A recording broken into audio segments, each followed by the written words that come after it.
Hello everyone and welcome back yet again to yet another edition of the GSMC Fantasy Sports Podcast, brought to you as always by the GSMC Sports Network. My name is Christopher Shepard. Thank you guys yet again for tuning in. I first want to start off by apologizing for any technical issues that may have arisen from yesterday's stream. I got a couple of comments talking about sometimes cutting in and out.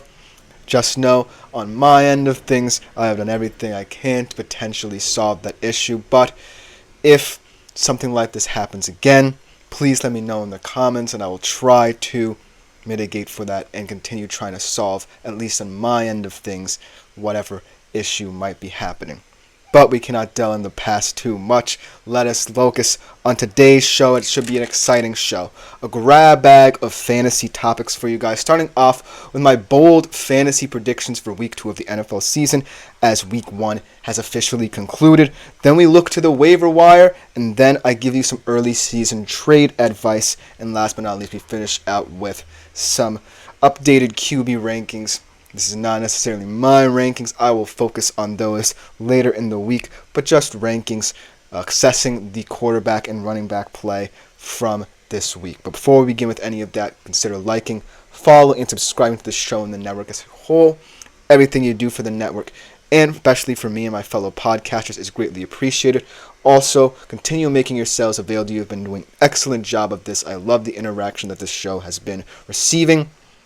Super chat, super thanks, and super stickers features on YouTube to contribute to the show. They're great ways to contribute to the show, great ways to support the network, especially me and my fellow podcasters yet again.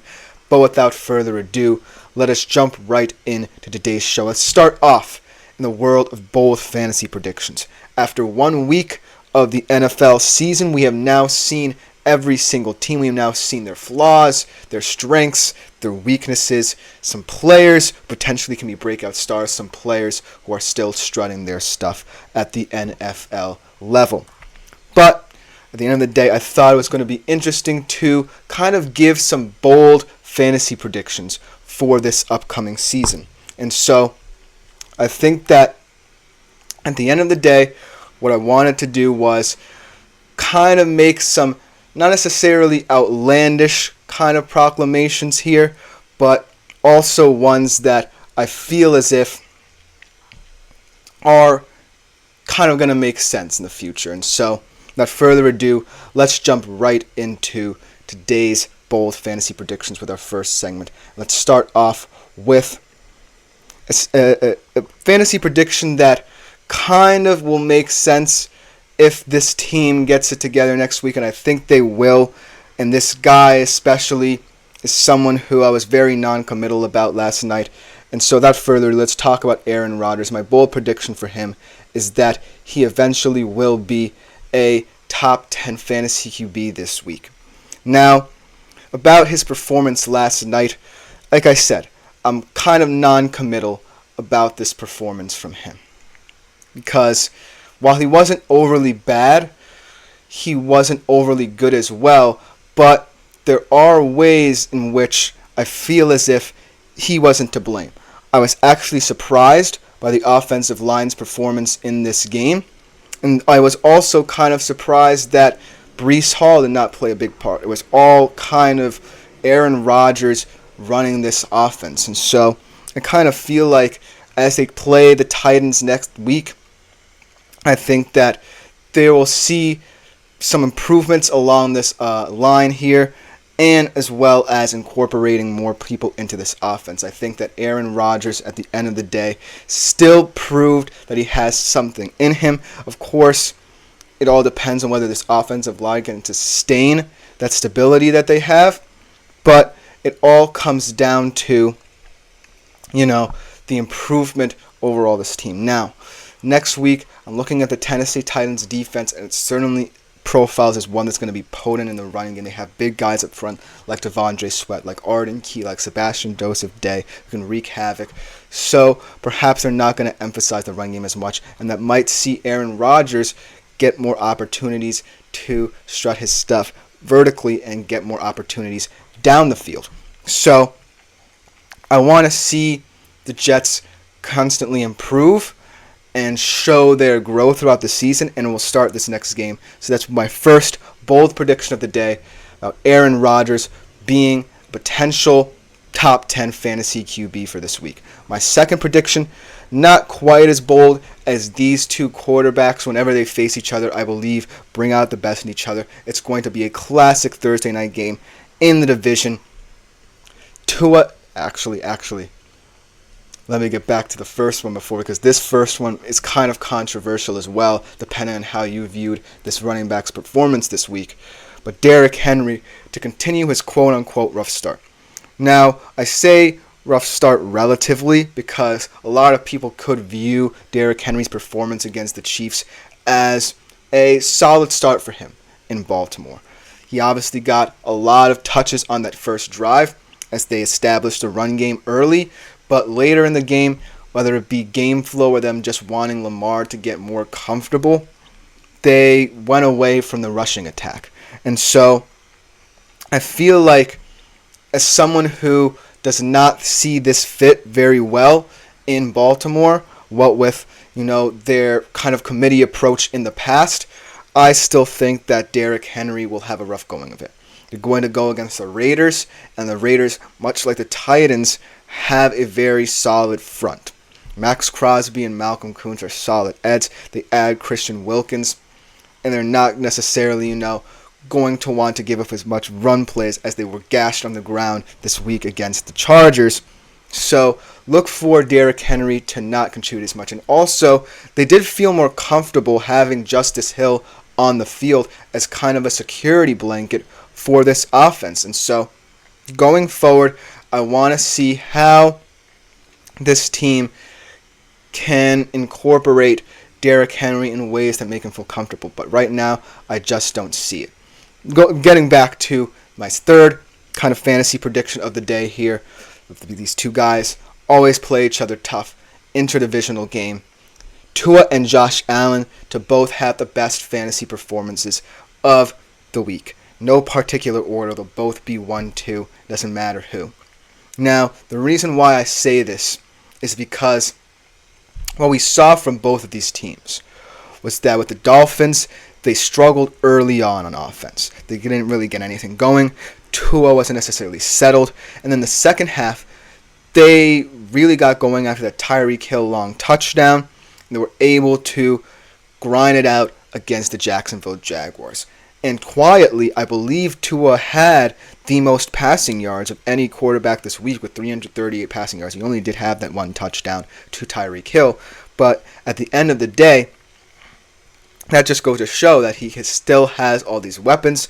They're not going anywhere. And if he can just be accurate enough to get them the football, then this offense is going to be one of the most explosive in the NFL. On the other side of things, while, yes, I take more of the wide receiver performance away from this, as 8 different wide receivers caught passes from Josh Allen, I'm looking at Josh Allen as the center point of this offense still. And whereas before it was kind of seen in a negative perspective, I kind of see it now more positively as this offense is going to improve week by week. Now, obviously, there's concerns about that hand-wrist injury that he suffered on his second rushing touchdown in that game. But I still think that at the end of the day, the bottom line is he's going to do what he can to get this team going. And in terms of the profile of both of these defenses, I think that the Dolphins' defense, while they have the players, it's all about them, A, staying healthy, and B, playing in a connected manner. They were able to pull out the win, keep Jacksonville at 17 points. Great play by Javon Holland to punch the ball out on Travis Etienne. They made some fantastic plays on defense, but at the end of the day, I want to see this sustained. Whereas the Bills, they lost a lot. They lose nickel corner to Ron Johnson. They're going to have to call up a lot of rookies from the practice squad, and Cole Bishop and Daquan Hardy to kind of continue that rotation. But in their solid starters from Christian Benford and Rasul Douglas, they still have guys who can play out there. But I definitely think this is going to be a track meet of a game. So look for both of these guys to have fantastic fantasy performances. I'll be looking at this game because I decided to start Tua over Brock Purdy after last night's performance from Brock. So it's definitely a game to watch. Now, this final prediction is definitely my most outlandish of all. I wrote this prediction before I had seen these games, kind of thinking that this game might be more even than people think, but it does kind of seem a little bit more outlandish after the fact. But I'm still sticking with it because who knows? This could potentially happen, but just know that this is definitely a prediction that is definitely out of the blue. Many people will be skeptical about it, but I'm sticking by it. And that is Caleb Williams to outperform CJ Stroud in terms of fantasy production in their game this Sunday. Now, I know what you're thinking. Caleb did not look great against Tennessee. He looked overmatched. He kind of missed several routes. He did not have any true connection with any one of his three top receivers. But in this game, the reason why I kind of took this prediction as a shot in the dark was that Caleb has this ability to, on any given moment, raise his level based off his leadership. He already set a foundation in camp. And when I look at both of these defenses, right, the Chicago Bears defense definitely profiles as the weaker one in this matchup, but they still have a lot of talent. I mean, Tyreek Stevenson had a pick six. Kyler Gordon's a great quarter. Definitely looked over. Jalen Johnson, a Pro Bowler last year. Whereas I look at the Texans as well, they definitely have a lot of strength on defense. They added Danielle Hunter this past offseason. They have guys in their secondary who are like Derek Stingley Jr., Dalen Pichu will continue to grow in the system as D'Amico Ryans gives them this culture and identity that you can't deny. But I don't necessarily think it will be wild to see Caleb more comfortable in his second start. As we talked about before, rookie quarterbacks in their first starts are not as successful. But some legends also weren't successful, like John Elway, for example, one of the last quarterbacks to get a win in his rookie season. 1 of 8 for 14 yards and an interception in his first game. So it's not outlandish to think that Caleb Williams will improve. Maybe it's outlandish to see so much drastic improvement in only his second game playing in the NFL.